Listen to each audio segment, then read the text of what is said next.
good evening. I'm Rabbi James Brandt, and on behalf of our Ideas of Late Chair Terry Friedkin and our entire team at Federation and Foundation, welcome to Ideas of Late, evening conversations about Jewish learning, art, and culture. Grounded in time, our conversation is set in the opening days of the new Jewish year, 5775, a year designated as Shmita, or a sabbatical year. Every seventh day, Jewish tradition calls for us to rest, to refrain from work.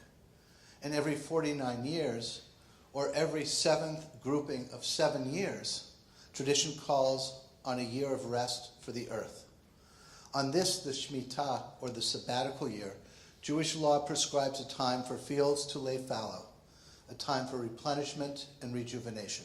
Exactly 100 years ago, Rabbi Abraham Isaac Kook left Lithuania to come to Yaffo in Israel, at a time when that community was becoming more heavily populated, more agriculture, more industry, and it was the first time really in modern history that there was a possibility of helping turn what had been this minor, almost theoretical Jewish ritual of Shmita into something real. We sit here today, 100 years after that, in Berkeley, just steps from the Gourmet Ghetto, from UC Berkeley's Food Institute, the David Brower Center around the corner. We feel we have the right to have the best possible espresso in the world, but we also want to know where the coffee came from, who harvested it, and how those people were treated. So we have in this next year, the year of Shmita, an opportunity to weave connections, new connections, I hope, between the individual and the collective. And to quote Rob Cook one more time, what the Sabbath achieves regarding the individual, the Shmita achieves with regard to the nation as a whole. Most of Jewish tradition was invented thousands of years ago. And what our project has been for the last 2,000 years is to figure out how we make these traditions relevant in every generation. Right? How to take the values that are behind the traditions and apply them to our lives so that our lives are richer and society is better for it. And so Shmita as an ideal is too beautiful and too exquisite as a compass for a kind of equality and environmental stewardship that could be present in this world to ignore. So it's been something that I've been delighted by and have been prodding and having conversations around for many, many years. Everyone here probably, I'm sure, is familiar with Hazon, the Jewish farm school back east. We just heard about urban Adamah. I think these are all manifestations in the Jewish community of something that's happening nationwide and society-wide about concerns about the environment and how we can have a more sustainable world. So when we think about sustainability, a lot of the talk, though, tends to focus on environmental sustainability, impacts on wildlife, impacts on the land, species diversity, and I think that's all important. We need an agriculture that can last over centuries.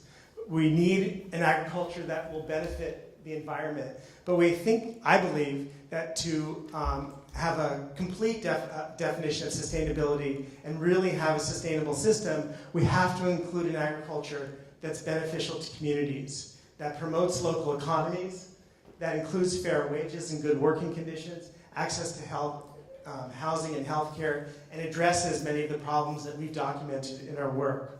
These are all pictures from Shavuot holiday in Israel on the kibbutz. So I definitely participated in many of those rituals. So a lot of time during Shavuot, but actually in every holiday on the kibbutz that we performed a lot of those synchronized rituals. In Shavuot, everybody will bring kibbutz factory or the fields were bringing their new crops. So we had cotton. So the people from the cotton fields were bringing the cotton, or the guys will dance around with their irrigation pipes, like you can see in the middle over there. Lots of wildflowers and reefs and such. One question I have is, do you have any thoughts on things that communities, the Jewish community, a county, a state, should do in order to kind of move us to a more sustainable place? Do you have a couple of specific things, if you had a wish list, that you could tell the governor or the president, or maybe you already have told them these things? Yes, we have. Well, first let me say, I'm going to go from the general to the specific. And in general, I think there's a trend towards greater awareness and interest in environmental and health impacts of any activity, agriculture in particular where I work.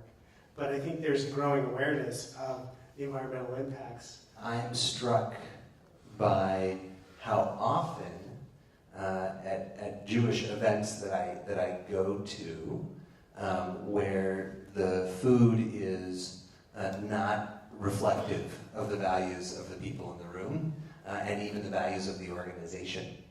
And it's striking because right now, especially in this community, it's so easy to buy and find and source healthy, local, sustainable food.